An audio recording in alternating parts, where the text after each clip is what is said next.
السلام علیکم، میں ہوں نور العارفین صدیقی اور آپ دیکھ رہے ہیں آمنے سامنے۔ فیض احمد فیض کا مجھے ایک شعر یاد آ رہا ہے، اس کا ایک مصرعہ تھا کہ درد اتنا ہے کہ ہر رگ میں ہے محشر برپا، درد اتنا ہے کہ ہر رگ میں ہے محشر برپا، اور سکون ایسا کہ مر جانے کو جی چاہتا ہے۔ سچ پوچھیں تو کبھی کبھی فرسٹریشن اس حال کو پہنچ جاتی ہے کہ اسی لمحے ابھی اسی وقت سب کچھ چھوڑ چھاڑ کر کے آدمی داغ مفارقت دے کر کے اور کسی ایسی جگہ جا بسے جہاں کوئی جانتا پہچانتا نہ ہو، جہاں کوئی آپ کو سمجھنے کی اداکاری بھی نہ فرمائے۔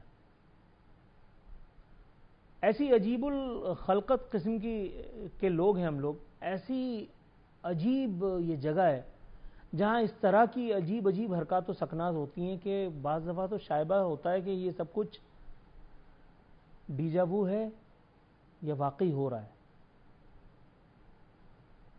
کل ایک فیصلہ آیا، اس پر میں نے اظہار تفنن کرتے ہوئے کچھ لائنز لکھی کہ رحمان بھولا اور زبیر چریا کو بری کر دیا گیا، کابینہ میں شمولیت کا فیصلہ بعد میں ہوگا۔ اب آپ یہ سوچئے کہ مجھے یہ لکھنے کی ضرورت کیوں کر پیش آئی، کیونکہ یہاں یہ کوئی بہت بڑی عجیب بات نہیں ہے، یہ کوئی بہت عجیب و غریب بات نہیں ہے۔ کبھی اینٹ سے اینٹ بجانے والے چبوترے پہ کھڑے کر دیے جاتے ہیں، کبھی اداروں کو چیتاونی دینے والے، اور وہ آج ایک سندھ کے جو ہے وہ ان کو گورنر بنا دیا گیا ہے۔ آپ دیکھیں وہ کہتے تھے کہ 8 لاکھ فوج رکھ کر کے کیا ہم نے کون سا زمین لے لی انڈیا سے، مگر آج وہ گورنر بھی ہیں۔ لیکن یہ آزادی بھی سلیکٹڈ ہے، یہ آزادی بھی سلیکٹڈ ہے، یہ ہر ایک کے لیے نہیں ہے، تو اس لیے اس کو ایکسرسائز کرنے کی زحمت کوئی نہ کرے تو بہتر ہوگا۔ اب ثانیہ بلدیہ ٹاؤن کے حالیہ فیصلے کی جانب اگر جائیں تو یہ حق کا فتح ہے یا انصاف کا قتل عام، اس کے بارے میں کون بات کرے گا۔ میں کل تو نہیں، آج صبح میں نے کچھ ویژولز دیکھے، کچھ لوگ حلوائی کی دکان پہ دادا جی کا فاتحہ سمجھ کر کے اور ایک دوسرے کو لڈو پیڑے کھلا رہے تھے۔ مجھے ان میں سے کوئی ایک آدمی بھی ان 264 سوختہ لاشوں کے پاس کھڑے ہو کر کے آنسو بہاتا ہوا نظر نہیں آیا۔ یہ اچھا، ویسے ٹیکنیکلی اسپیکنگ میں شاید یہاں پہ بھی حسن زن سے کام لے رہا ہوں۔ دہشت گردی کے خلاف جنگ میں 60 سے 70 بلکہ شاید 80,000 افراد مر گئے۔ ہم نے اجازت دی ہے امریکہ کو، ہم نے اجازت نہیں دی ہے۔ سلیم اللہ سے کلیم اللہ کرتے کرتے کرتے کرتے کتنی حکومتیں آئیں اور چلی گئیں۔ وہ جو کسی زمانے میں یہ کہا کرتے تھے کہ ہم نے فوج پہ سوات پہ جھنڈا لہرایا، میں ان سے جب پوچھا کرتا تھا اور آج بھی کبھی اگر پوچھ لوں تو ان کے پاس جواب نہیں ہوتا کہ بھائی اگر آپ اتنے ٹرمینیٹر تھے تو مطلب اسامہ بن لادن کو بھی آپ ہی ڈھونڈ کر کے لے آتے۔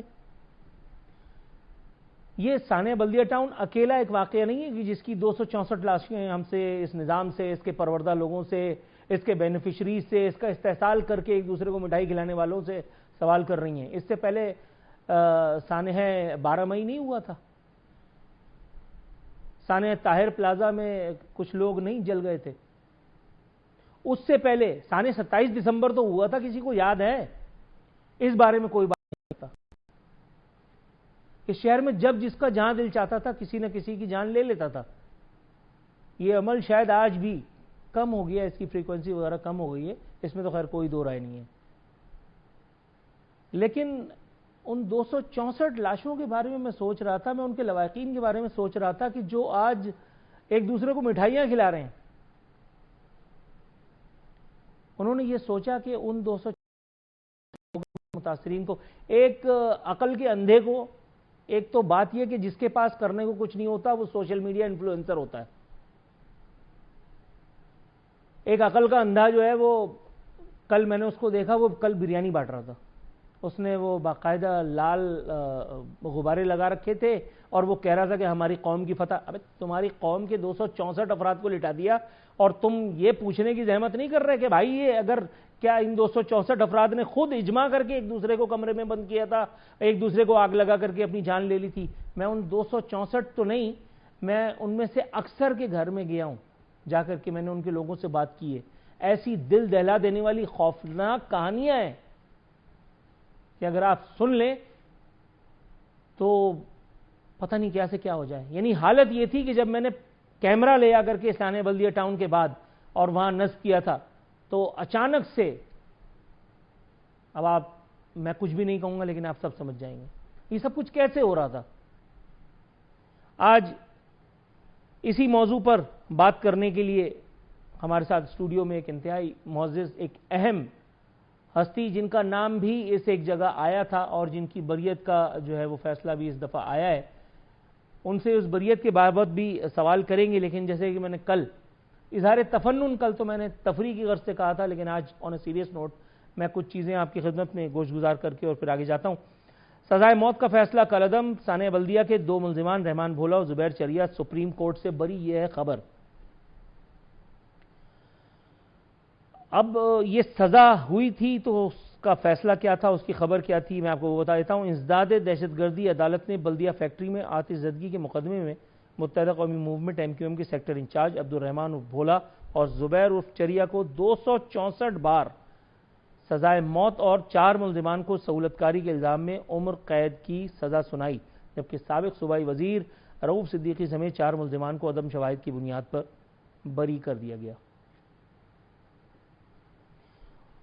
اسی سے متعلقہ ایک خبر, وہ چینل جس میں میں نوکری بھی کر چکا ہوں, جو آج بھی کام ہے, جس کا اخبار جو ہے باقاعدہ سرکار سے اشتہارات بھی لیتا ہے, ABP سرٹیفائیڈ ہے, ملک کا موقر ترین روزنامہ ہے, اس نے 2023 11 ستمبر کو کیا خبر فائل کی تھی, میں پڑھ کے سنا رہا ہوں. کل بھی سنایا تھا. فیکٹری جلانے کا سنگین فیصلہ MQM کی اعلیٰ ترین قیادت کی منظوری کے بغیر نہیں کیا جا سکتا. سندھ ہائی کورٹ نے بلدیہ فیکٹری کیس کا تحریری فیصلہ جاری کر دیا. اور اب ایک خبر جس کا اس موضوع سے کوئی تعلق نہیں ہے, لیکن وہ خبر چھپی ہے تو میں سنا کر کے اور اپنے مہمان کی طرف جاتا ہوں. اس خبر کے مطابق حالیہ اقتصادی سروے میں پاکستان میں 1 سال کے دوران گدھوں کی تعداد میں اضافہ ہو گیا ہے. میرے ساتھ اس وقت تشریف فرما اسٹوڈیوز میں سابق وزیر داخلہ, سابق صوبائی وزیر جناب رؤوف صدیقی صاحب. السلام علیکم سر. جی وعلیکم السلام. سر بہت شکریہ کہ آپ نے ہمیں اپنا قیمتی وقت عنایت فرمایا. آخری خبر جو ہے وہ بالکل اس پہ ہم ڈسکشن نہیں کریں گے کہ پاکستان میں گدھوں کی تعداد میں اضافہ ہو گیا. پاکستان میں گدھے اگر کبھی تھے تو کس حد تک تھے, آج کس حد تک گدھے ہیں, خچروں پہ پینٹ کر کے ان کو گدھا بنا کر کے کتنا ہم معاوضہ کماتے ہیں, یہ ہمارا موضوع نہیں ہے. ہم جس موضوع پہ بات کر رہے تھے اس کے لیے براہ راست میں آپ کے پاس آتا ہوں. آپ کا نام بھی اس میں انوالو تھا, اس پر بھی آئیں گے, لیکن اس سے پہلے سر وہ جو نوحہ میں نے پڑھا ان 264 افراد کا, وہ ڈائریکٹ یا انڈائریکٹ آپ کی کانسٹیٹوئنسی تھے, آپ کے لوگ تھے, ان کی مسیحائی کا دم بھرتی تھی وہ ایک سیاسی جماعت جس پر براہ راست الزام لگا کر کے اور یہ سارے معاملات ہوئے. اس وقت کہا گیا کہ جی وہ تو ہماری آنکھوں کے سامنے, جیسے کراچی میں ایک اخبار تھا, نام لینے کی ضرورت نہیں, سب کو سب سمجھ میں آ رہا ہے کہ جب MQM پہ برا وقت آیا تو اس میں باقاعدہ لکھا ہوتا تھا کہ MQM کا فلاں سیکٹر انچارج اس نے فلاں پان کے کیبن پہ بیٹھ کر کے فلاں آدمی کو مارنے کے لیے فلاں نمبر سے, آپ سمجھ گئے ہوں گے. اس کو یہ بھی پتا ہوتا تھا کہ کراچی میں ایک بچے کا کھلونا چوری ہوتا ہے تو وہ MQM کا کوئی یونٹ یا سیکٹر انچارج چوری کراتا ہے. اب اس ایک جگہ پہ اتنی کلاسیفائیڈ انفارمیشنز نکالنے کے بعد یہ جو خبر میں نے سنائی خوفناک ترین کہ یہ فیصلہ سندھ ہائی کورٹ نے دیا کہ یہ MQM کی اعلیٰ قیادت کی منظوری کے بغیر نہیں ہو سکتا, اور آج سپریم کورٹ کا فیصلہ اس کے بالکل الٹ ہے. میں صرف پہلے اس فیصلے کے حوالے سے, اس فیصلے سے اس فیصلے تک کے سفر کے بارے میں آپ سے جاننا چاہتا ہوں, وہ صحیح تھا یا یہ صحیح؟ بہت شکریہ, آپ نے بڑا طویل سوال کیا اور بڑا حساس نوعیت کا تھا. وہ گدھوں والی خبر پہ بھی میں بات کروں گا, لیکن یہ موقع اس وقت نہیں ہے. جی بالکل ایسی, کیونکہ باقی گدھے تو سارے چائنا لے گیا, چند چھوڑ دیے ہیں جو ہمارے لیے عذاب و جام بنے ہوئے ہیں, اور وہ ہر جگہ ہی ہیں. وہ صرف یہ نہیں ہے کہ مختلف شہروں میں کراچی میں بھی بہت سارے باقی رہ گئے اچھا، جن کی نظر ابھی چائنا پہ پڑی نہیں ہے. اب آئیے، یہ جو آپ نے اسپیسیفک کہا کہ یہ جو آپ نے جملے پڑھے ہیں یہ محترم جسٹس صاحب نے دیے تھے ہائی کورٹ میں، اور اس پیشی پہ میں موجود تھا.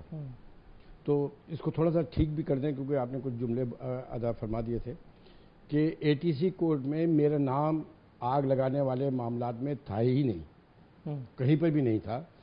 رحمان بھولا کا ایک بیان آیا، اس کے اندر یہ چٹکلا لگایا گیا تھا کہ رؤوف صدیقی نے مالکان سے اس کیس کو ختم کرنے کے لیے، آگ واگ نہیں، اچھا، اس کیس کو ختم کرنے کے لیے 4 کروڑ یا 5 کروڑ روپے رشوت مانگی ہے. اچھا، تو میں مدینہ میں تھا اس وقت. اچھا، میرے لیے بڑی مشکلات اس وقت یہ تھی کہ میں کتاب لکھ رہا تھا سیرت طیبہ پہ. میں وہ چھوڑ کے سیدھا واپس آیا اور یہاں میں نے پریس کانفرنس کی.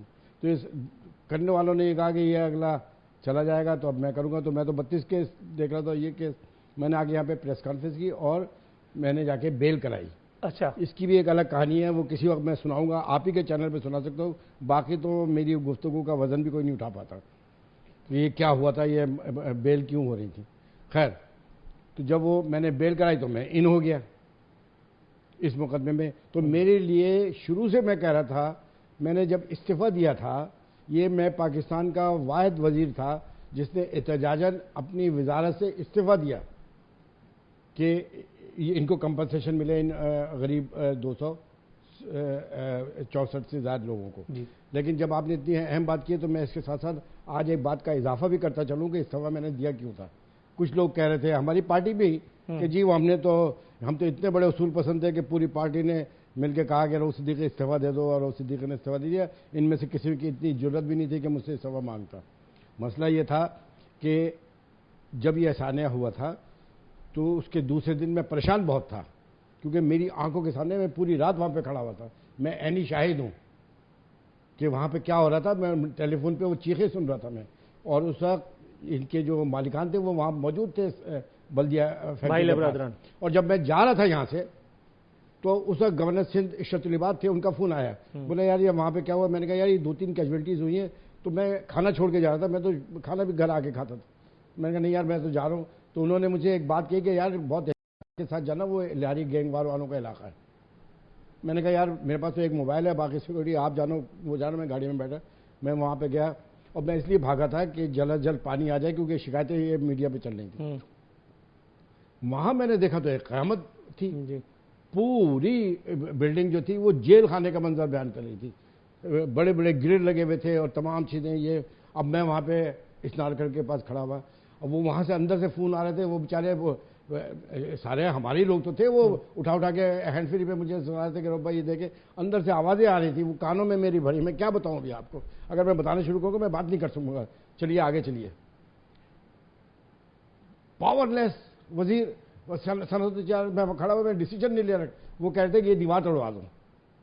میں نے کہا یار یہ آپ لوگ کرو کیونکہ یہ میرا اختیار نہیں ہے، یہ اختیار ہے منسٹری لیبر کا اور وزارت داخلہ کا، سول ڈیفنس کا. صنعت و تجارت جو ہے وہ فیسلیٹیٹ کرتی ہے ایز بل ڈرائنگ کے ساتھ. خیر وہ جب آگ تھوڑی بجھی. اچھا دوسرا میں پھر آپ کو اضافہ کر دوں، ایم کیو ایم کے اوپر جتنی لان تان کرنا ہے 40 سال سے ہم بھی سن کے اس عمر تک آ گئے. وہاں پہ 40-45 لڑکے جو تھے جنہوں نے پیچھے سے دیوار توڑی جا کے، جن کے ہاتھ جل گئے پورے کے پورے. اگر وہ دیواریں نہیں توڑتے تو یہ کیجویلٹی 264 نہیں ہوتی، یہ 600 سے زیادہ بڑھ جاتی. وہاں پہ یہ غدر مچا ہوا تھا. خیر وہ ساری چیزیں ہو گئیں. اس کے بعد یہ معاملہ چلتا رہا.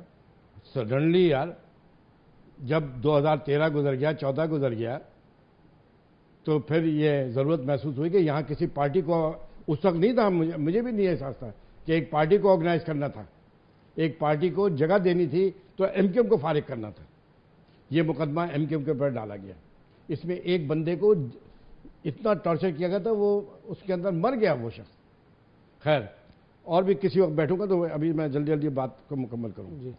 اس کے بعد کیا ہوا کہ میں تو بڑا پریشان تھا. تو اس دوسرے دن رات کو جب مجھے پتا چلا کہ جو مالکان ہیں ان کی بیل کراچی کے صنعت کار اور لاڑکانہ سے بیل ہو رہی ہے ان کی. میں پریشان. میں نے کہا یار یہ تو بڑے پاورفل لوگ ہیں, اور میں نے کہا جو مر گئے تو وہ مر گئے, ان کی جو لواحقین تھے وہ اتنے غریب اور مفلوق الحال. میں نے کہا وہ تو رل گئے. اب کیا کر, میں سوچتا رہا کہ کیا کروں, میں ایسا کیا کرنا چاہیے. تو صرف میرے ذہن, اچھا تو اس وقت ایک انٹرویو اسلام آباد چینل سے 2 خواتین تھیں, مجھے اگر صحیح طرح یاد ہے تو ایک ریحام خان تھی جو ان کے بعد میں بیگم بنی یا جو بھی تھی, اور دوسری تھی وہ مجھے کراس کوشچن کر رہی تھی اس کے بارے میں. میں نے کہا دیکھیے یہ فیسلیٹیٹ کرتی ہے انڈسٹری, ہم زمین دیتے ہیں اور ایز بل ڈرائنگ جو ہے ہم اپروو کر دیتے ہیں, اس کے بعد یہ منسٹری آف ڈیفنس کا اور لیبر منسٹری کا تعلق ہے کہ کیا کریں گے وہی رن کرتے ہیں, ہماری منسٹری کا کوئی عمل دخل ہی نہیں ہے اس کے اندر.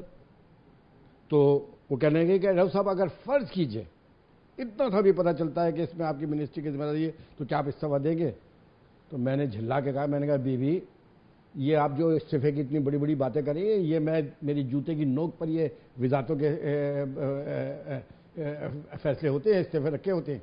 یہ بات آئی گئی ہو گئی. رات کے 2:30-3 بجے 4 بجے وہ بہت انٹرویو مشہور ہوا تھا. تو اچھا یہ کسی کو بھی پارٹی کو بھی نہیں پتا تھا. رات کو 3-3:30 بجے بانی و قائد کا فون آیا, کہنے تو وہ اسی کے بارے میں بات کر رہے تھے اور بڑا افسوسناک. تو کہنے لگے کہ اچھا اس سے پہلے میں بیٹھ کے سوچ رہا تھا کہ اس کا حل کیا کیا گیا, یہ تو بہت پاورفل لوگ ہیں.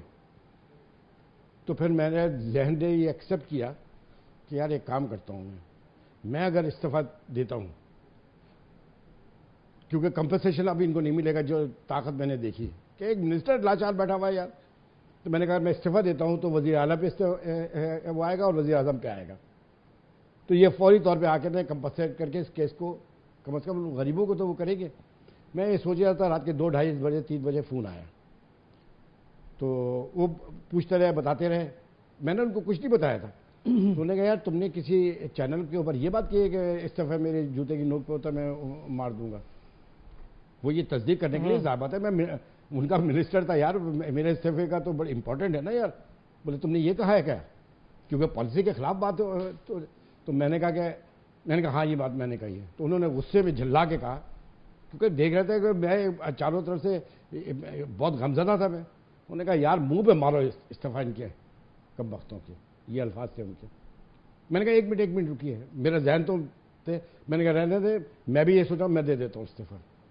جیسے میں نے کہا وہ چپ, سائلنٹ بالکل. میں نے کہا کہ میں ابھی دیتا ہوں استعفیٰ, لیکن پھر انہوں نے دوبارہ مجھ سے نہیں کہا. میں نے کہا بات سنیے, یہ کسی کو بھی نہیں بتائیے, میں استعفیٰ دیتا ہوں کر کے چپ ہو گئے. وہ نہیں چاہ رہے تھے کہ میں استعفیٰ دوں. پھر میں نے کہا آپ کسی کو نہیں بتایا, میں کرتا ہوں. اب کیا ہوا کہ میں نے پوری رات بیٹھ کے وہ استعفیٰ بنایا. وہ استعفیٰ اپنے ٹی وی چینل پہ چلا سکتے ہیں یہاں پہ, جو میں نے گورنر سندھ کو دیا. پھر صبح میں نے پتہ ہی نہیں تھا کسی کو, پارٹی کو بھی نہیں پتا تھا. میں نے پھر استعفیٰ لکھ کر اپنے پی اے کو دیا. میں نے کہا گورنر ہاؤس کے باہر کھڑے رہنا, جس وقت میں یس کروں گا تو دے دینا. پھر مجھے 10 منٹ پہلے خیال آیا, میں نے کہا یار اتنی بڑی پارٹی ہے, میں استعفیٰ دے رہا ہوں گا, پارٹی کو ہی نہیں پتا. کہیں ایسا نہ ہو کہ وہاں سے کوئی تردیدی بیان جاری کر دیں, کچھ کر دیں, پریس کانفرنس وہ نہ ہو جائے. تو میں نے اس وقت فون کیا, اس وقت ڈپٹی کنوینر تھے انیس قائم خانی صاحب, ان کو فون کیا. میں نے کہا آن بورڈ لے لوں میں نے کہا میں استعفیٰ دینے جا رہا ہوں. تو وہ ایک دم وہ کہہ رہے یار بھائی کیا کر رہے ہیں آپ, کیوں دے رہے ہیں استعفیٰ. میں نے کہا نہیں یار یہ ضروری ہے, کیونکہ میں نے ان کو تو منع کیا ہوتا کسی کو نہ بتاؤ, نہ لندن کو پتا نہ. بولا نہیں آپ یہ نہیں کریں, میں ابھی بھائی سے بات کرتا ہوں. میں نے کہا یار بھائی کے علم میں ہے. بولے نہیں رو بھائی آپ نہیں استعفیٰ دو, آپ کیوں نہیں سمجھتے ہو. وہ بحث کرنے لگے مجھ سے, زندہ ہے فون ملائیے اور پوچھیے. میں نے کہا بہرحال میں نے ٹیلی فون ملایا وہاں پر تاکہ ان کو بھی مطمئن کرو, پارٹی کو مطمئن کرنا ضروری تھا. 5 منٹ رہ گئے تھے میری پریس کانفرنس شروع ہونے میں. میں نے ان سے کہا کہ آپ ٹی وی کھول لیں, میری پریس کانفرنس شروع ہو رہی ہے. میں نے وہ پریس کانفرنس کی. اس کے اندر میں نے یہ ساری چیزیں لکھی تھی کہ 5 لاکھ روپے سندھ گورنمنٹ فوری طور پہ پر ہیڈ دے, مالکان 5 لاکھ دے, وفاق 5 لاکھ دے. تو میں نے کہا 15 لاکھ 20 لاکھ ان لوگوں کو مل جائے. یہ میرے چھوٹے سے دماغ کی ایک یہی کوشش ہو سکتی تھی. وہ میں نے اٹھا کے استعفیٰ دے دیا. جیسے ہی میں نے استعفیٰ دیا اس کے بعد اتنی لاتعداد فون میرے پاس آیا. انہوں نے کہا یار اس وقت ان معصوم لوگوں کو ضرورت تھی, آپ نے کیوں استعفیٰ دے دیا. قصہ مختصر کہ یہ استعفے کا منظر میں نے آپ کو پس منظر بتایا. لیکن جو رپورٹس آ رہی تھیں, منظور مغل نے جا کے چیک کیا, اور وہ رپورٹ آئی باقاعدہ سبمٹ ہوئی کورٹ کے اندر، وہ یہ تھی کہ یہ شارٹ سرکٹ ہوا. دو جملے بول رہا ہوں. پھر دوسری رپورٹ آئی، وہ بھی شارٹ سرکٹ کی تھی. پھر برلن ہائی کورٹ میں بھی یہ مقدمہ چل رہا، ان کا بھی سیکورٹی کے لوگ آئے تھے اور انہوں نے بھی چیزیں دیکھی. اللہ جانے کیا تھا کیا نہیں تھا. اب آ جائیے اس فیصلے. تو جب میں نے نامنیشن، جب میں نے بیل کرائی تو ATC کورٹ میں نے تقریباً یہ اب تک اس وقت تک ہائی کورٹ تک 800 سے زیادہ پیشیاں پڑی. روزانہ میں کھڑا ہوتا تھا وہاں، یہ ساری چیزیں میں دیکھ رہا تھا. اب فیصلہ جو آپ نے کہا، پہلی بات، پہلا فیصلہ ATC کا، اس میں 4 کو سزائے موت، 4 کو بری. اس کا مطلب ہے سزائے موت کے فیصلے ہو رہے ہیں یار، آدھے بری ہو رہے ہیں اور آدھی وہ. اس کا مطلب ہے ڈیسیشن ڈیوائیڈ ہو گیا. جج ایک، اس کے بعد یہ ہائی کورٹ میں کیس اپیل ہوئی اور وہ مزدور بھی تھے بیچارے. وہ ہائی کورٹ میں ہوئی تو جن محترم نے یہ فیصلہ دیا تھا ان کی شہرت اس بارے میں بڑی مشہور تھی MQM کے بارے میں. جب انہوں نے، اچھا میرا نام نہیں تھا اس میں اپیل میں، تو باقاعدہ بڑی عدالت میں کہا گیا کہ جی ان کو بری کیا گیا، ان کو بھی چیلنج کریں. تو میں واحد تھا جسے مجھے دوبارہ اس میں لایا گیا. تو جب فائل دیکھے تو فائل میں تو کچھ تھا ہی نہیں نا. مجھے ججز صاحب نے بتایا آف دی ریکارڈ، انہوں نے کہا صاحب جب میرے پاس فائل آتی ہے نا کسی مقدمے کی اور میں فائل یوں اٹھاتا ہوں تو مجھے پتا ہوتا ہے کہ یہ جھوٹی فائل ہے یا سچی فائل ہے.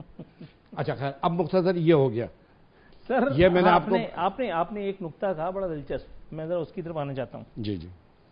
آپ نے کہا کہ ایک سیاسی قوت کو ابھارنا مقصود تھا، اس لیے MQM کو متون کیا. ابھارنا نہیں تھا، اکوموڈیٹ کرنا تھا. وہ ابھرے ہوئے تو تھے ہی. اکوموڈیٹ کرنا تھا. اچھا بات یہ ہے کہ اگر ہم MQM کے طرز سیاست کو دیکھیں تو جس طرح سے آپ کہہ رہے ہیں کہ ان کو اکوموڈیٹ کیا گیا، اس طرح سے ہر دور میں MQM جمہوری یا غیر جمہوری ہمیشہ MQM جو ہے ٹیشو پیپر کی طرح استعمال ہوئی ہے. یہ ٹریک ریکارڈ ہے. نہیں، جملہ شاید آگے پیچھے یہ نہیں کہیں گے، جملہ شاید آگے پیچھے ہو سکتا ہے، مگر فیکٹ یہی ہے.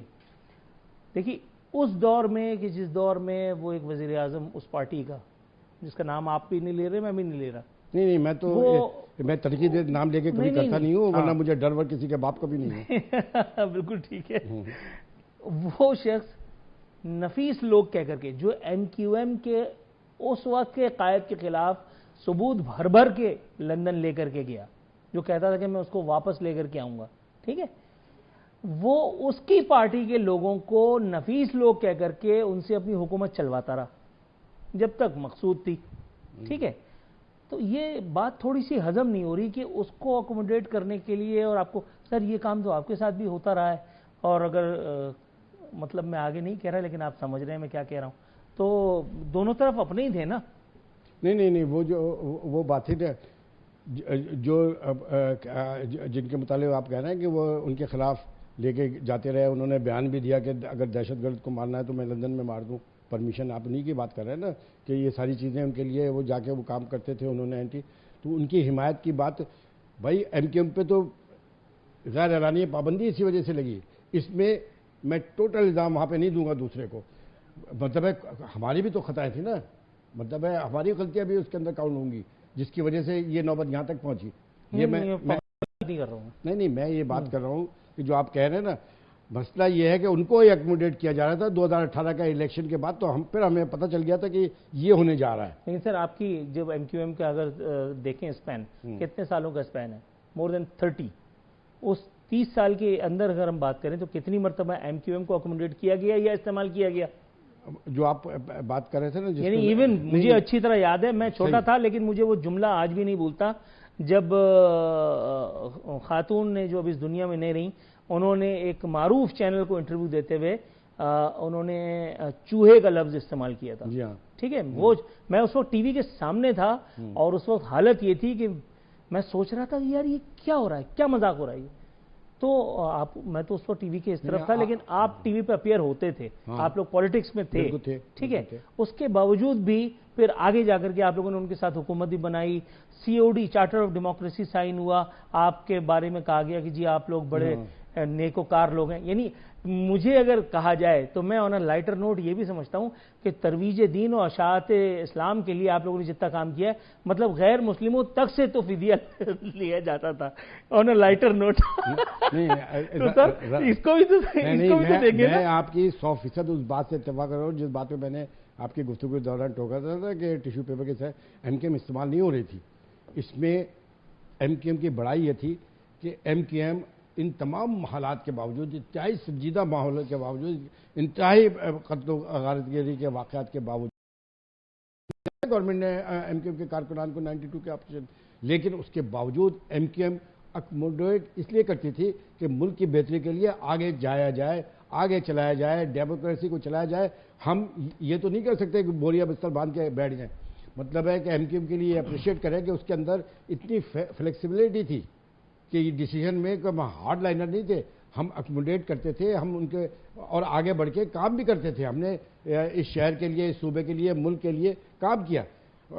مسلم لیگ اب جیت کے یہی لوگ آ رہے ہیں, حکومت یہی بنا رہے ہیں, تو ایم کیو ایم کہاں جا کے کھڑی ہوتی 3-4 شہروں کی پارٹی, اس کے لیے ہمیں. لیکن اس بات سے بھی تو آپ اختلاف نہیں کر سکتے کہ وہاں پھر یہ مصرع بھی صحیح ثابت ہو گیا, یہ شعر بھی, کہ نرنگی سیاست دوران تو دیکھیے منزل ملی انہیں جو شریک سفر نہ تھے, آج لڈو بانٹے جا رہے ہیں کہ جی بارات ہو گئی. لیکن وہ لوگ وہاں ان لوگوں کے پاس, آپ سمجھ رہے ہوں گے میں کیا نہیں کہہ رہا, مطلب جو جس کو کبھی اون ہی نہیں کرتا تھا اب وہ ان کے لیے, ان کے حق کے لیے آپ سمجھ رہے ہوں گے. دیکھیے میں آپ کو صرف اتنا بتاؤں, دیکھیے اس میں یہ ہے کہ جھوٹ بھی بولے صداقت کے پیغمبر بھی بنے, جھوٹ بھی بولے صداقت کے پیغمبر بھی بنے. ہم کو بخشو یہ سیاست نہیں ہوگی ہم سے. میں جو 260 لوگوں کے لیے نہ تو یہ مٹھائی کھانے کا موقع ہے, نہ کسی چیز کا موقع ہے. یہ عدالت نے, اور یہ کسی کی فتح اور شکست نہیں ہے, یہ عدالت نے جو سپریم کورٹ نے جو فیصلہ سنایا ہے اس پر میں زبردست خراج تحسین پیش کرتا ہوں سپریم کورٹ کے جج صاحبان کی کہ انہوں نے ایک فیصلہ کیا. لیکن یار کیا ستم ظریفی ہے کہ 10 سال ہمیں اپنے مقدمات کے فیصلے کا ہم انتظار کریں, اور بھی باقی کچھ فیصلے اور بھی پڑے ہیں جو 10 سال سے پڑے ہوئے ان فیصلوں کے لیے. لیکن اس 10 سال میں یہ جو غریب تھے سارے کے سارے, جو دوسرے کیسوں میں بھی جیلوں میں پڑے تھے 5-5 سال, سر یہاں تو چلیں آپ لوگوں کی ایفیکٹیونیس, آپ کی پرو ایکٹیونیس کی وجہ سے ان لوگوں کو چلو کچھ نہ کچھ حد تک تو ان کے آنسو پوچھے مقول آپ کے. سر سانحہ 12 مئی بھی تو ہوا تھا, ان لوگوں کا کیا ہوا؟ میں ذرا سا سانحات تو ہوتے ہیں, اس کے اوپر بھی آ جاؤں گا, لیکن پہلے یہ ذرا کر لیں نا. سانحہ 12 مئی پہ انڈیپینڈنٹ کرے کیونکہ میں اس وقت وزیر داخلہ نہیں تھا. نہیں لیکن آپ پولیٹکس میں تھے, آپ کی نظر ہے. ہاں بالکل, لیکن میں اس کی ذرا بات بتا دوں کہ دیکھیں جو 260 لوگ تھے نا, مسئلہ یہ ہے کہ ان کو انصاف نہیں مل رہا ہے. یس, جس کی وجہ سے یہ ساری چیزیں تھی, یہ تو برباد بیچارے ہو گئے, ان کے گھر 10 سال 12 سال ان کے گھروں کے رشتے ٹوٹ گئے, بچی ہو گئی, یار کمانے والا چلا گیا, کمانے والے چلے گئے. مطلب آپ بتائیں, جب میں جیل میں تھا نا, میرا ایم کیو ایم کے کارکنان کے ساتھ کبھی بھی انٹریکشن نہیں رہا, ماں سوائے جہاں سے میں ایم این اے یا ایم پی اے کا الیکشن جیتا تھا اس سیکٹر کی میری ذمہ داری ہوتی تھی, اور وہ بھی بڑے اس کے اندر, ورنہ تو باقی پارٹی کے لوگ جلسے کرتے تھے, ہم جا کے تقریریں کرتے تھے. خیر, تو یہاں پر بھی یہ صورتحال تھی. جب میں جو اپنے آپ کو لا کے میں نے پیش کیا, بیل لگا کے میں چلا گیا تاکہ یہ ان کو کسی طرح کمپنسیشن مل جائے. نتیجہ یہ ہے کہ اب تو یہ ڈیسائیڈ ہو گیا نا, اب چھوڑیے, اب آگے چلتے. یہ ڈیسائیڈ ہو گیا کہ بھائی اب تو آگ نہیں لگی ہے, اب تو کوئی وہ نہیں ہے, اب تو کوئی خوف نہیں ہے. خوف آج سے 5 سال بھی پہلے نہیں تھا, 8 سال بھی پہلے نہیں تھا.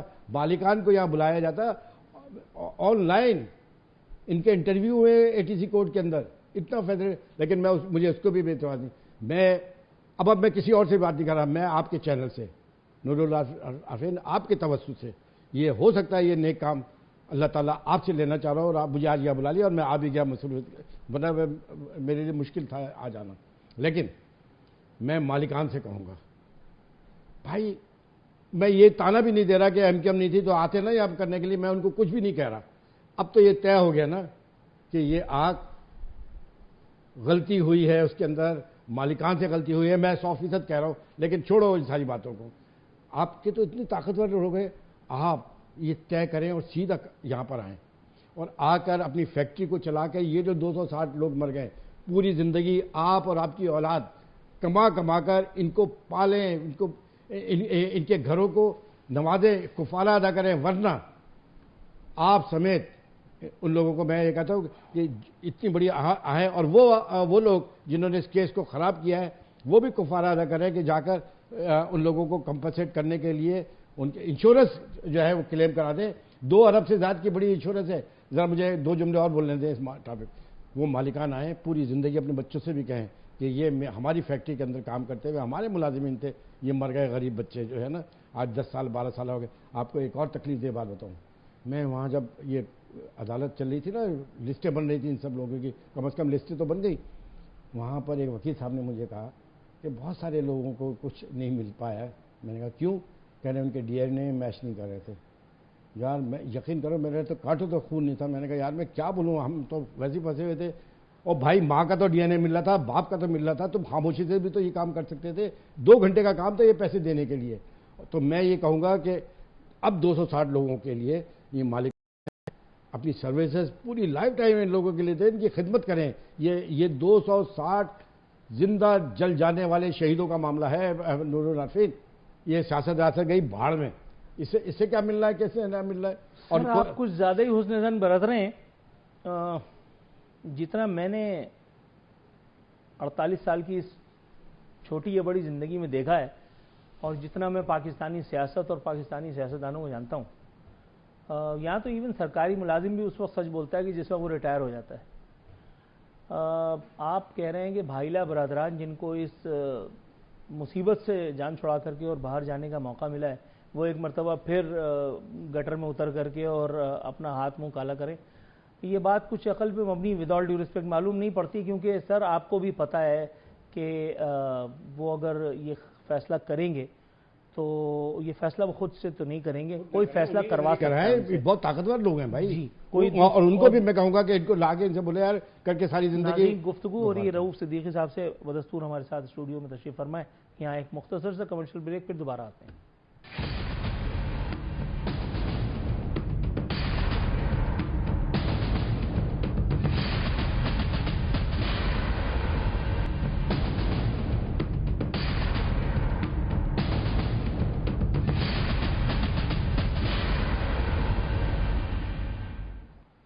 ویلکم بیک ناظرین، دستور ہمارے ساتھ رؤوف صدیقی صاحب موجود ہیں۔ رؤوف صدیقی صاحب سانحات در سانحات اس شہر کے لوگوں کا صبر آزماتے رہے۔ کبھی سانحہ بلدیہ ٹاؤن تھا، تو کبھی سانحہ 12 مئی تھا، کبھی سانحہ طاہر پلازا تھا، کبھی آپ کے ایکس ایم پی اے مرحوم رضا حیدر کی ہلاکت پر، اور شہر میں 100 افراد جو ہے وہ مرے۔ 300 افراد ایک گھنٹے میں مار دیے، 1 گھنٹے میں مار دیے علی گڑھ، سانحہ علی گڑھ۔ لیکن سانحہ 27 دسمبر کو آپ دیکھ لیجئے، 27 دسمبر، ٹھیک ہے، اس سے پہلے سانحہ نشتر پارک ہوا، مطلب سانحات کی ایک طویل فہرست ہے۔ لیکن آج ہم ان 264 افراد کے بارے میں جو بات کر رہے ہیں، اگر ہم گنتی شروع کریں شروع سے لے کر کے، تو شاید ہماری گنتی ختم ہو جائے گی، متاثرین کے سر ختم نہیں ہوں گے۔ حضور والا ایک حل تو ابھی آپ نے پیش کیا، ایک نسخہ، لیکن یہاں افراد کی، حکومتوں کی، سیاستدانوں کی، افسران کی، ذمہ داران کی بھی کوئی ذمہ داری ہوتی ہے۔ وہ ذمہ داری پوری ہوتی تو ہم نے نہیں دیکھی ابھی تک۔ دیکھیے سانحہ نشتر پارک کا بھی آپ نے ذکر کیا، اس کے مجرمان پکڑے گئے تھے اور وہ باقاعدہ ان کو سزائے وغیرہ دی۔ اب آ جائیے جو آپ نے کہا کہ حل، دیکھیے وہ بہت طاقتور لوگ ہیں، لیکن آپ ایمان سے میں بتاؤں، دیکھیے یہ فائل میں نے بتایا تھا کہ جس افسر کے پاس بھی گئی ہے نا، مجھے افسروں نے کان میں آگے کہا کہ لو صاحب آپ نے کیوں بیل کرا لی، ہم نے یہ طے کیا ہے کہ 260 زندہ جلدوں کا بوجھ ہم نہیں اٹھا سکتے، نہ ہماری اولاد اٹھا سکتے، تو کوئی بھی نہیں۔ مسئلہ یہ ہے کہ وہ طے کر لیں کہ یہ کفارہ ادا کرنا ہے، خدا کی قسم کوئی کھڑا ہو یا نہ ہو، رؤوف صدیقی سب سے آگے ان کے لیے کھڑا ہوگا وہاں پہ جا کے۔ وہ تباہ ہو گئے سب۔ یہ جو آپ قیدیوں کی بات کر رہے ہیں، یہ بظاہر باتیں کرتے ہوئے نظر آئے۔ میں جیل میں جب تھا نا، میں نے ٹھیلے والوں کو دیکھا جو ایم کیو ایم کے کارکن تھے، یار دہشت گرد ٹھیلے بیچتا تھا، ٹھیلے چلاتا تھا یار، چھوٹی چھوٹی کٹیوں کے اوپر بیٹھے ہوئے، جن کے بچوں کے رشتے ٹوٹ گئے۔ ابھی تو ایک سندھ کے سینئر وزیر ہیں، وہ یہ کہہ رہے تھے کہ گریڈ 1 افسر تک بڑے بڑے سرکاری اداروں میں جیسے واٹر بورڈ جیسے فلانا فلانا اس میں بھی ایم کیو ایم کے نام نہیں لیا تھا ایم کیو ایم کا لیکن وہ ایم کیو ایم کی بات کر رہے ہیں. نہیں تو مطلب ہے کہ جو یہ باتیں کر رہے تھے گریڈ 1 کی نوکری ان کو کر لیے, پورے کے پورے ڈکیٹ ٹائپ کے وزیر نہیں آئے. میں ایک بات آپ سے اضافہ کرتا چلوں, ایسی باتیں نہ کریں. میں اس صوبے کا وزیر داخلہ رہا ہوں, میرے پاس فنگر ٹپ پہ کچے کا علاقہ 600 کلومیٹر کا علاقہ میں نے خالی کرایا تھا. آج ہر 10 دن کے بعد 50 افراد جی انہوں نے ہتھیار ڈال دیے, 100 افراد انہوں نے ہتھیار ڈال دیے, آئی جی لے کے تصویریں کھنچا رہے ہیں. وہ کون ہیں جو ہتھیار ڈالے ہیں؟ ان کی زندگیاں بچائی جا رہی ہیں, وہ پورے لشکر ہیں, وہ جن کے لشکر ہیں وہ بھی سب کو پتہ ہے. لیکن چھوڑیے ان باتوں کا, ابھی تو پہلے اس کے اوپر بات کریں. اس کے بعد یہ ہے کہ ان کو فارا ادا کریں, ان کو اکوموڈیٹ کریں, فیکٹری کو دوبارہ لگائیں, انہی لوگوں کو لا کر بیچاروں کو جو رل گئے ان کو نوکری دیں. سر ٹھیک ہے, اس سے ذرا آگے جاتے ہیں. سانے 12 مئی والوں کو انصاف مل گیا, سانے طاہر پلازا والوں کو انصاف مل گیا. یار یہاں تو دیکھیے مطلب اس پہ زمانے کے بعد ایک پارٹی, اب کیا نام لینا اور آپ بھی سمجھتے ہیں, وہ کھڑے ہو کر کے اور اظہار تعصب فرما دیتی ہے کہ جی یہ غلطی ہو گئی, اس کے بعد پھر کوئی نوٹس بھی نہیں ہوا. نہیں, دیکھیں بات یہ ہے کہ انصاف دینا دلانا یہ عدالتوں کا کام ہے, اور عدالتوں کو چاہیے کہ اسپیڈلی مقدمات چلائیں. آپ کے پاس انفراسٹرکچر موجود ہے, آپ 2 شفٹوں میں چلا کے اس کو وہ کریں, لیکن یہ 10 سال 20 سال تک لوگوں کو پریشان. سر صرف عدالتوں پہ تو ڈالنا میرا نہیں خیال ہے جسٹ ہوگا. یہاں اس میں مطلب ان پارلیمنٹیرینز, ان سیاستدانوں, ان پولیٹیکل گیم پلیئرز کی بھی تو بات کرنا ضروری ہے جو انصاف کے عمل میں کسی نہ کسی جگہ کوئی نہ کوئی رکاوٹ ڈال رہے ہوتے ہیں. اب جیسے مثال کے طور پہ وہ ابھی ایک پنجاب میں ایک واقعہ ہوا ہے, اس میں ایکس ایم پی اے کا کوئی فلانا 3 لڑکے اور 1 لڑکی, اور اس کے بعد جب آیا ہے رپورٹ فورینزک کی تو اس میں یہ آیا کہ جی کوئی سائنز نہیں ملے فلاں عمل کے. کین یو بلیو اس طرح کی چیزیں بھی تو ہوتی ہیں, کون کرتا ہے؟ وہ سب ہے, وہ سب باتیں ہیں. جب آپ مکمل انصاف کریں گے نا تو پھر ہوگا, لیکن جب آپ یہاں پر جو سر ووٹ لینے کے لیے ہر پارٹی کہتی ہے کہ یہ ہمارے لوگ ہیں. میں مثال کے طور پہ آپ سے پوچھتا ہوں, وہ بچے وہ بچیاں جن کا تعلیمی مستقبل جو ہے وہ مخدوش ہو چکا, روتے رہے رلتے رہے, صحیح ہے, ٹھیک ہے, ان کو اون کرنے والا بھی ان کو اون نہیں کر رہا. مطلب وزیر متعلقہ بھی اس بارے میں کچھ نہیں کیا, کوئی بیان تک نہیں دیا, چھپ کر کے بیٹھے رہے. کراچی کے لوگ کسی کے کچھ نہیں لگتے سر. میں ان لوگوں کی بات کر رہا ہوں کہ جو کراچی کے لوگوں کا نوحہ پڑھتے تھے یا ہیں. لیکن یار بات سنیں نا, مسئلہ سارا یہ ہے کہ ابھی آپ نے شروع میں اسٹارٹنگ میں ہی کہا تھا کہ کچھ گدھے چائنا چلے گئے, تو ہر جگہ گدھے موجود ہیں, ہر جگہ گدھے موجود ہیں. تو یہ تو دیکھیے آپ تو انہی باتوں کو کر رہے ہیں, کراچی, حیدرآباد, نواب شاہ, میرپور خاص تک. آپ ذرا جائیے تو وہاں پہ کیا صورتحال بن گئی ہے. ان کا تو پرسانے کا حال کوئی نہیں ہے. یہاں تو پھر بھی چینل موجود ہے, کہیں نہ کوئی آگے بات کر جاتا ہے. یہ پورے 10 سب ٹھیک ہے نا یار. گلا تھا شہر دل کی ایک گلی سے, یہ میں سب کے لیے شعر, گلا تھا شہر دل کی ایک گلی سے, میں لڑتا پھر رہا ہوں شہر بھر سے. آپ کو آگے بڑھیے. اور میں تو ہر ایک سے کہتا ہوں کہ یار میں تو ان کو بھی برا نہیں کہہ رہا یار, جو کہہ رہے ہیں میں ان کو بھی برا نہیں کہتا, میں کسی کو بھی برا نہیں کہتا, کیونکہ عزت ساری کی ساری اللہ کی ہے. وہ جسے چاہتا ہے عزت دیتا ہے, اور جو یہ چاہتا ہے کہ ذلت لے اللہ سے, تو پھر اس کے منہ پہ اللہ تعالیٰ کیا کرتا ہے, جب اللہ تعالیٰ کسی پہ گرفت کرتا ہے نا تو اور کچھ نہیں کرتا, اس کے منہ میں غلط الفاظ ڈال دیتا ہے, اور پھر وہ آٹو پہ لگ جاتا ہے اور اپنے لیے خود ساری راہیں ہم مسدود کر دیتے ہیں. لیکن بہرحال یہ جو بچوں کے لیے آپ نے بات کی, یہ روز آنے کا المیہ ہے. مطلب ہے ایک میرے ہی ذمے کیوں ہے کار احتجاج, ایک میرے ہی ذمے کیوں ہے کار احتجاج, بولنا سب جانتے ہیں, بولتا کیوں نہیں. مطلب ہے یہ ان کے لیے بھی ذمہ داری ہے. لیکن وہاں دوسرے وہ بچے, وہ ان کے والدین, وہ اپنے لوگوں, اپنے انورٹڈ کاماز میں اپنے جو ہونے کا دعویٰ کرتے تھے, ان کو یہ بھی تو کہہ سکتے ہیں کہ بولتے کیوں نہیں حق میں میرے, آپ لے پڑ گئے زبان میں کیا؟ نہیں, بولنے کی بات نہیں ہے. اگر آپ صاحب اختیار ہیں, یہ وزارتیں میں نے چلائی ہیں.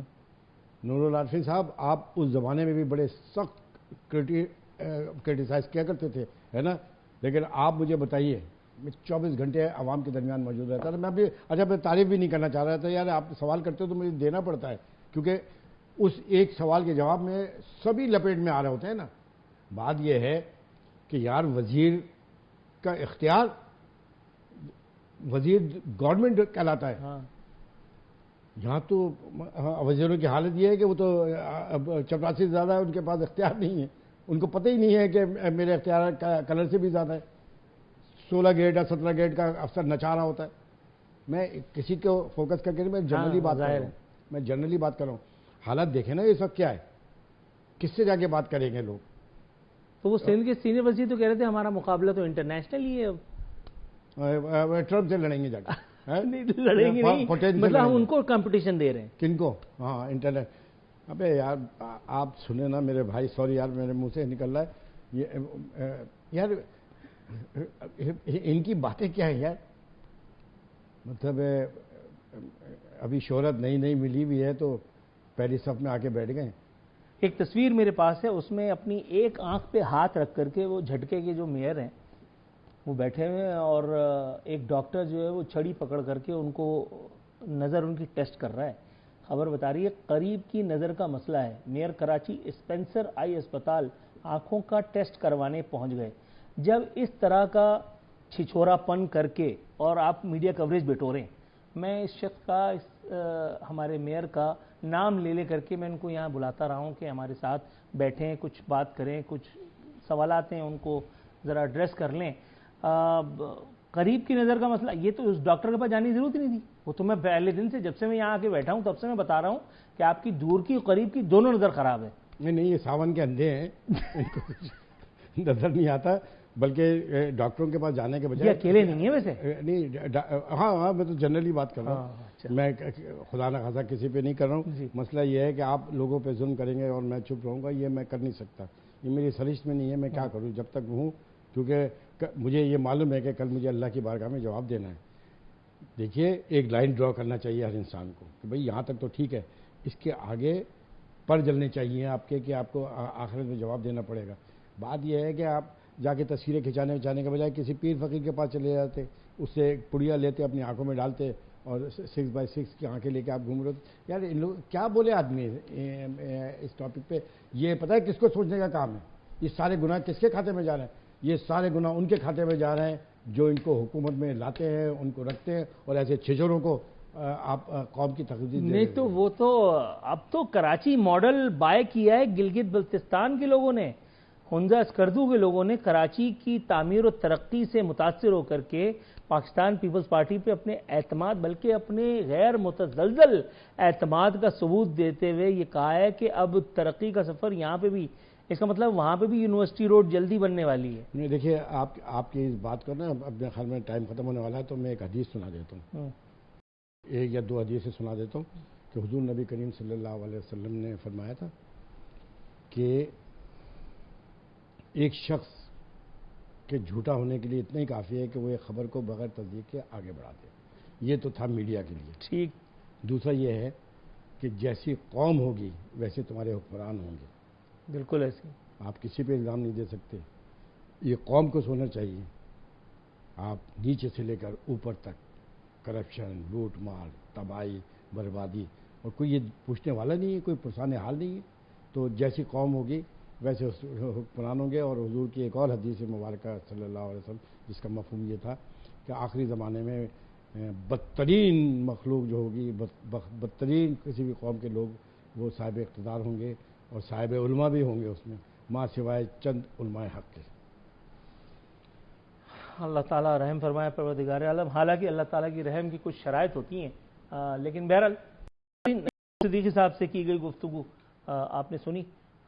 اسی کے ساتھ ہمارے پروگرام کا وقت اب ختم ہوتا ہے. کل انشاءاللہ بشرط زندگی ایک مرتبہ پھر حاضر خدمت ہوں گے. کل بجٹ آنے والا ہے, یقیناً ایک انورٹڈ کاماز میں ایک اور عوامی بجٹ ہمارے دروازوں پر دستک دے رہا ہے. بس کوئی لمحہ جاتا ہے کہ یہ بجٹ دروازہ توڑ کر کے اندر آئے گا.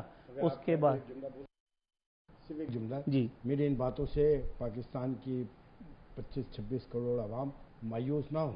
اللہ تعالیٰ کی رحمت اور برکتیں اس ملک پر ہیں, بس بند ہیں. ہماری اجتماعی دعائیں قبول نہیں ہو رہی ہیں, انفرادی تو ہو رہی ہیں, اور انشاءاللہ تعالیٰ اللہ تعالیٰ وہ اسباب ضرور پیدا کرے گا. اس میں مایوس ہونے کی بات نہیں ہے, جد و جہد کرنے کی ضرورت ہے. درست ہے. ناظرین انشاءاللہ تعالیٰ پھر ملاقات ہوتی ہے. اپنا خیال رکھیے گا. فی امان اللہ.